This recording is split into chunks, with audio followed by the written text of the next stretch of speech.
باب نمبر 85 حسن خلق کی فضیلت کے بیان میں اللہ تعالیٰ نے اپنی نبی کی تعریف کرتے ہوئے فرمایا ہے وَإِنَّكَ لَعَلَى خُلُقٍ عَظِيمٍ، تحقیق تو بڑے خلق پر ہے، یعنی آپ نہایت اخلاق فاضلہ و آداب کاملہ رکھتے ہیں۔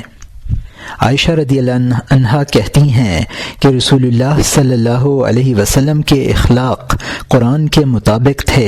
ایک شخص نے رسول اللہ صلی اللہ علیہ وسلم سے پوچھا کہ محسن خلق کیا ہے؟ حضرت نے آیت ذیل پڑھی خذ العفو وامر بالعرف واعرض عن الجاہلین، عفو کا رتبہ اختیار کر اور نیک کاموں کا راستہ بتلا اور جاہلوں سے روگدانی کر۔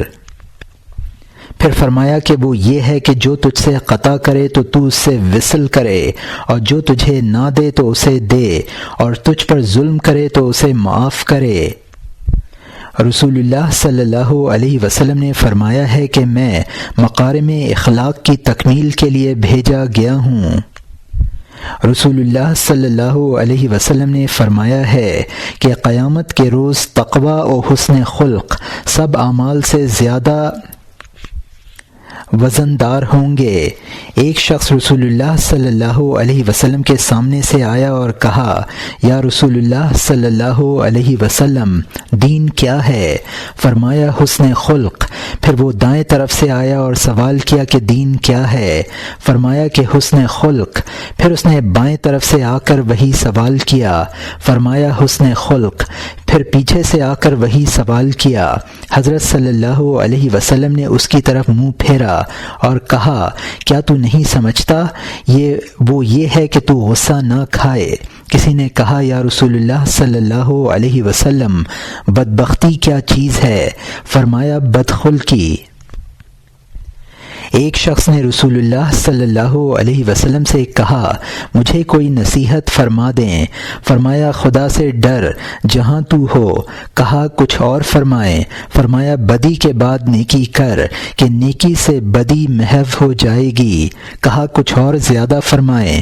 فرمایا لوگوں کے ساتھ حسن خلق سے پیش آ۔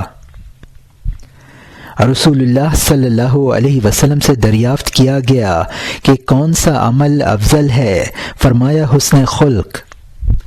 فضیل رحمۃ اللہ علیہ روایت کرتے ہیں کہ فضیل رضی اللہ عنہ روایت کرتے ہیں کہ رسول اللہ صلی اللہ علیہ وسلم سے کہا گیا کہ فلانی عورت دن کو روزہ رکھتی ہے اور رات کو نماز پڑھتی ہے مگر بڑی بدخلق ہے، اپنے ہمسایوں کو زبان سے ایذا پہنچاتی ہے۔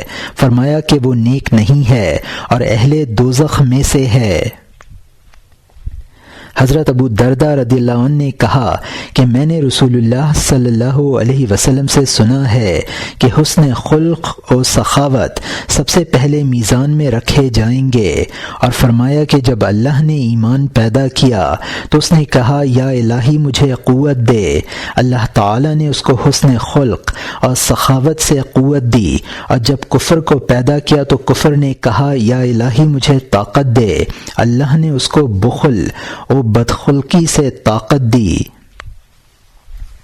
رسول اللہ صلی اللہ علیہ وسلم نے فرمایا ہے کہ اللہ تعالی نے اس دین کو اپنے واسطے خالص کیا، پس تمہارے دین کے واسطے سخاوت و حسن خلق ضروری و لا ابدی ہے، پس اپنے دین کو ان دو چیزوں سے آراستہ کرو۔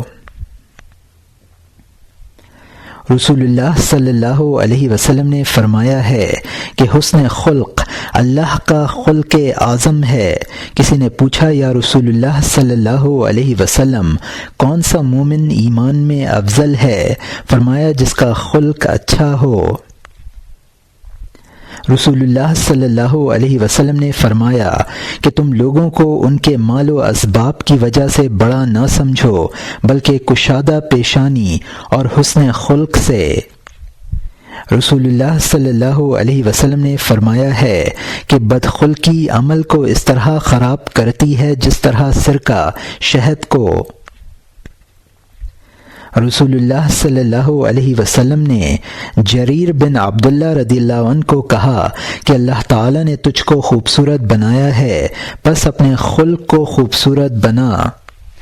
حضرت برا رضی اللہ عنہ بن عازب سے روایت ہے کہ رسول اللہ صلی اللہ علیہ وسلم سب لوگوں سے خوبصورت تھے از روئے خلق کے اور خلق کے۔ حضرت ابو سعید خدری رضی اللہ عنہ سے روایت ہے کہ رسول اللہ صلی اللہ علیہ وسلم اپنی دعا میں کہا کرتے تھے کہ یا الہی جیسا تو نے میری صورت کو اچھا بنایا ہے ویسا میری سیرت و خلق کو بھی اچھا بنا۔ حضرت عبداللہ بن عمر رضی اللہ عنہ سے روایت ہے کہ رسول اللہ صلی اللہ علیہ وسلم اکثر یہ دعا کیا کرتے، اللہم اسألک الصحۃ والعافیۃ وحسن الخلق، یا الہی میں تجھ سے صحت و عافیت اور حسن خلق کا سوال کرتا ہوں۔ حضرت ابو ہریرہ رضی اللہ عنہ سے روایت ہے کہ رسول اللہ صلی اللہ علیہ وسلم نے فرمایا ہے کہ حسن خلق و مروت مومن کے دین اور حسب و علم کو عزت دیتے ہیں۔ اسامہ رضی اللہ عنہ بن شریک کہتے ہیں کہ میں نے اعرابیوں کو دیکھا کہ وہ رسول اللہ صلی اللہ علیہ وسلم سے پوچھ رہے تھے کہ بندے کے واسطے سب سے بہتر چیز کیا ہے؟ فرمایا حسن خلق۔ رسول اللہ صلی اللہ علیہ وسلم نے فرمایا ہے کہ مجھے وہ شخص زیادہ عزیز ہے اور وہی قیامت کے روز میرے قریب ہوگا جس کے اخلاق اچھے ہوں گے۔ رسول اللہ صلی اللہ علیہ وسلم نے فرمایا ہے کہ جس شخص میں یہ تین صفات یا ایک بھی ان میں سے نہ ہو اس کے باقی اعمال لا شے ہیچ ہیں۔ ایک تقوی اس کو خدا کی معصیت سے بچائے، ایک تقوی جو اس کو خدا کی معصیت سے بچائے، دوسرا علم جو اس کو جاہل کے ساتھ مقابلہ کرنے سے روکے، تیسرا حسن خلق جس سے وہ لوگوں کے درمیان زندگی بسر کرے۔ رسول اللہ صلی اللہ علیہ وسلم نماز کے آغاز میں یہ دعا کیا کرتے تھے، یا الہی مجھے احسن اخلاق کی ہدایت کر، تیرے سوا کوئی دوسرا ان کی طرف ہدایت نہیں کر سکتا، اور برے اخلاق کو مجھ سے دور رکھ کہ تیرے سوا کوئی دوسرا ان کو دور نہیں رکھ سکتا۔ کسی نے دریافت کیا کہ نیکی اور بزرگی کن کاموں میں ہے؟ فرمایا کہ شیریں کلامی و کشادہ پیشانی اور خندہ روئی میں۔ پس جو شخص لوگوں کے ساتھ احسان کرے اور نیک اخلاق سے پیش آئے اس کی تعریف کی جاتی ہے، جیسا کہ کسی نے کہا ہے اذا ہویت خصال الخیر اجمعها فضلا وآملت كل الناس بالحسن لم تعدم الخير من ذي العرش تحرز والشكر من خلقه في السر والعلن۔ جب تجھ میں تمام اوصاف حمیدہ و فضائل شریفہ پائے جاتے ہیں اور سب لوگوں کے ساتھ نیک معاملہ کرتا ہے تو صاحب عرش خداوند تعالی تیری حفاظت کرے گا اور تجھے خیر و برکت سے محروم نہ کرے گا، اور اس کی مخلوق ظاہر و پوشیدہ میں تیرا شکریہ ادا کرے گی اور تیری تعریف کرے گی۔